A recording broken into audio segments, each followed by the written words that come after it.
This interview is part of the video series brought to you by the Global Financial Restructuring and Insolvency Group of Norton Fulbright. I'm Mark Craggs, a partner in the UK FRI practice, and I'm joined today by my partner, Jonathan Herbst, who's the Global Head of Financial Services Regulation at NRF. I want first to ask Jonathan, is this interventionism on the part of the financial regulators part of a more general trend as far as the PRA and the FCA is concerned? Thanks, Mark, and hello, everybody. Yes, absolutely. And I think it's a very deliberate policy. It's essentially, they describe it as proactive supervision. And I think the idea is that since the financial crisis, enforcement has taken far too long. And there's this concern, particularly with the FCA, but with the PRA as well, that problems have taken ages to find out and it's been too late. So, no good dealing with things retrospectively. So this new idea is to use their full sort of toolbox, so to speak, proactively to pick things up in advance. That has a lot of issues around it. That's what they're trying to do. Okay, and are there particular areas in which they've been active in particular? It's actually incredibly broad, and we're seeing this on the supervisory work we're doing, and some of it with you on the restructuring side, but just a few examples. So use of so-called voluntary requirements, where they effectively ask firms to almost basically say to them, we want limits on the kind of business we do. Very proactive approaches to any situation where there are concerns around customer detriment or stability, long before they get to use of their formal powers. I think we may pick that up in a minute. And I think just a couple of other examples. They're very concerned around the sort of cleanliness of the regulatory system. So this so-called concept of use it or lose it, though, you're not supposed to have firms sitting out there who do nothing. And also very sort of muscular use of their formal powers and things like criminal prosecutions at the other extreme. So I think we're seeing it quite across the board. And I should just say in various different areas. So, relevant to this discussion today, customer assets, customer treatment, and stability issues.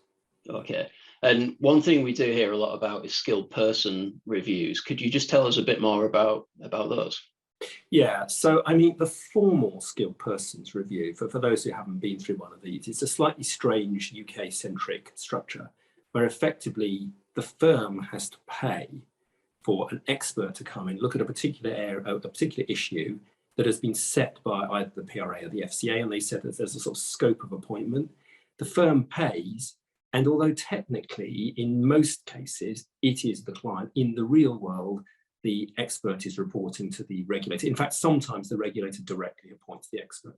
Effectively, it's a way of outsourcing the supervisory sort of oversight, and it's been used a lot. I should just say that there's a second type of almost skilled person report where the firm actually is encouraged, if I can put it like this, to commission their own work, not under the formal powers, but in the real world, it's not that different.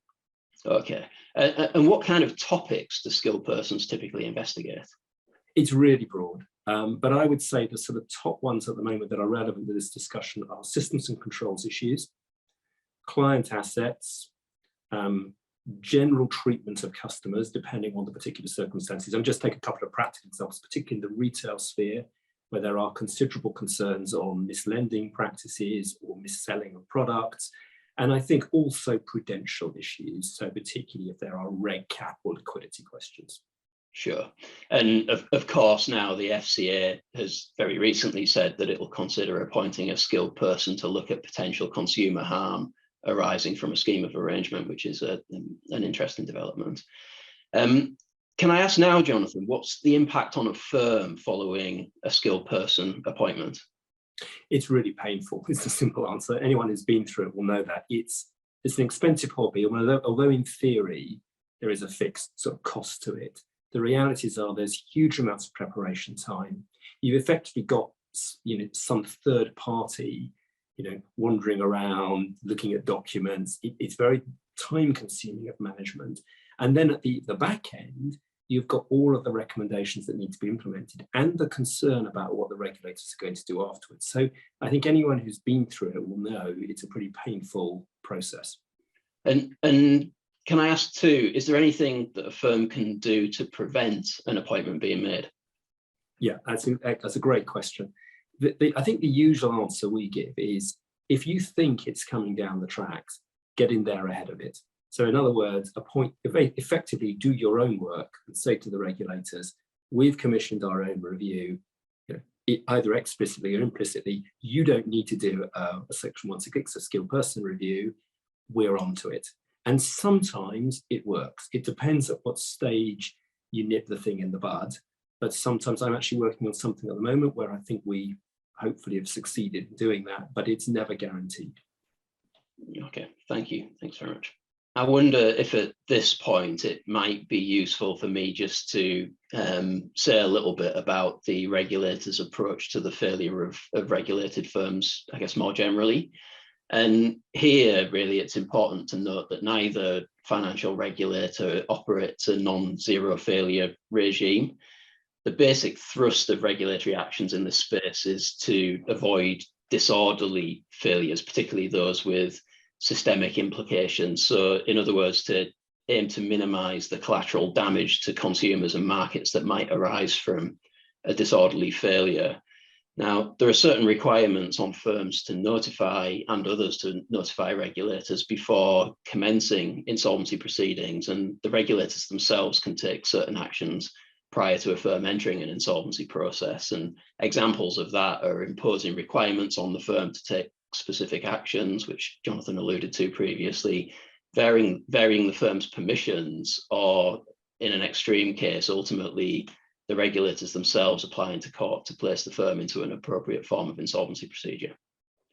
Mark, that's very interesting. So there's obviously a lot to cover there.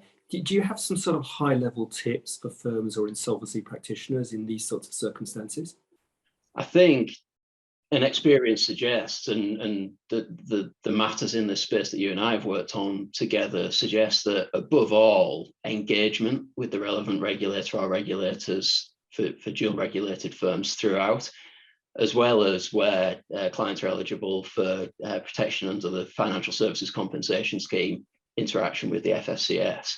And it's important for insolvency practitioners and firms themselves to appreciate that in general terms, the FCA handbook and the PRA rulebook, where applicable, will continue to apply for as long as the firm remains authorised. So it's necessary to comply with the requirements thereunder throughout.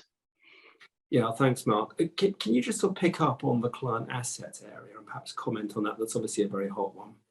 Yeah, sure. So if a firm holding client assets and client money enters into an insolvency process, I guess along similar lines, an insolvency practitioner should continue to ensure that those assets are treated in accordance with the FCA's client asset source book, so CAS, and in particular the rules for the post-failure distributions and returning client assets. And separately, if a firm is an eligible firm and enters into investment bank special administration, the IP will need to comply with the separate rules and regulations under that regime. Interestingly, too, in its new guidelines, the FCA has said that it considers it unlikely that it would be appropriate for a firm to seek to compromise client asset claims using a statutory form of compromise like a scheme, which of course is basically confirming again the approach taken in the English courts in the Lehman Brothers case, where the court said that it wasn't possible to compromise those proprietary type of claims using a scheme. Well, we've spent many years discussing together the joys of Lehman's and MF Global and all the client asset issues. Probably a topic for another time, but just sort of slightly turning attention, there are obviously formal powers for the regulators to participate in insolvency and insolvency related procedures. Can you perhaps sort of talk a little bit about that and explain how that all works and tie that into perhaps schemes of arrangement as well? Sure, yeah. And I mean, this is obviously front and center of the FCA's latest guidelines that it's consulting on. So where a regulated firm is going to propose a scheme of arrangement, it needs to notify the relevant regulator of their plans to do so in advance. And where this has come to a head most recently is in the context of FCA regulated subprime lenders who've been looking to compromise claims of redress creditors. So the lenders there have been seeking to compromise the claims, and there's a couple of recent reported cases on that, Amigo loans and Provident, the re-Provident schemes. Perhaps do you want to sort of comment a little bit more about the FCA's approach in those cases? Sure, yeah. I mean, what the FCA typically will do, and it's confirmed this now in its guidelines, is that basically to assess whether a proposed scheme is compatible with the broad range of its rules. And that, I think, taken in the round, is at least potentially broader than the kind of considerations that a court would typically take into account when deciding whether or not to exercise its discretion to sanction a scheme of arrangement. Now, the FCA's approach is typically, or has been, that it might make observations to the firm proposing the scheme and any financial advisors and professional advisors more generally involved, but typically what they won't do is make drafting type comments.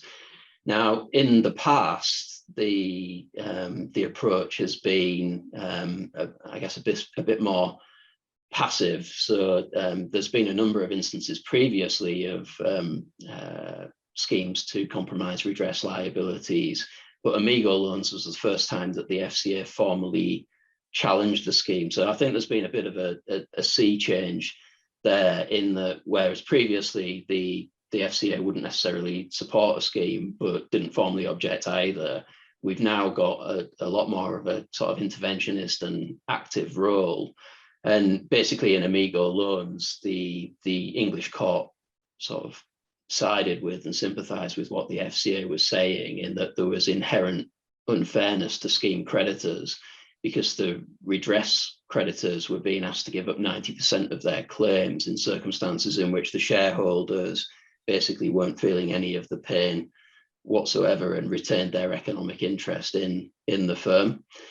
The court also commented negatively on the degree and extent of the information provided to creditors in terms of the realistic alternatives to the scheme, and also the court gave some guidance around, particularly for vulnerable creditors, should be provided more support or representation to enable them to vote on the scheme in a kind of informed way in terms of how it impacts upon their interests.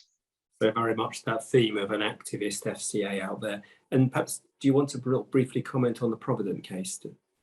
Yeah, I mean, Provident was similar, but slightly different facts. So in that case, although the FCA did raise a number of concerns with the scheme, the court decided to sanction a scheme again for consumer redress claims. But that was a different case, in that it was very much the kind of the end of the business. The firm was surrendering its licenses and it was insolvent and not doing new business, whereas in Amigo loans, basically the idea was to jettison the redress claims at a reduced level and to continue as a going concern going forward.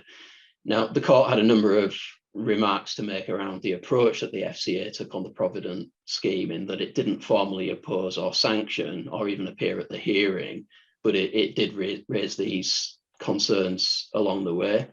And it's apparent in the court's judgment that while it will always be grateful to the FCA for any guidance that it's able to give, the court will really kind of focus on the legal tests, and in particular in considering the fairness of the scheme, whether there's any kind of formal blot on the scheme in deciding whether or not to sanction it.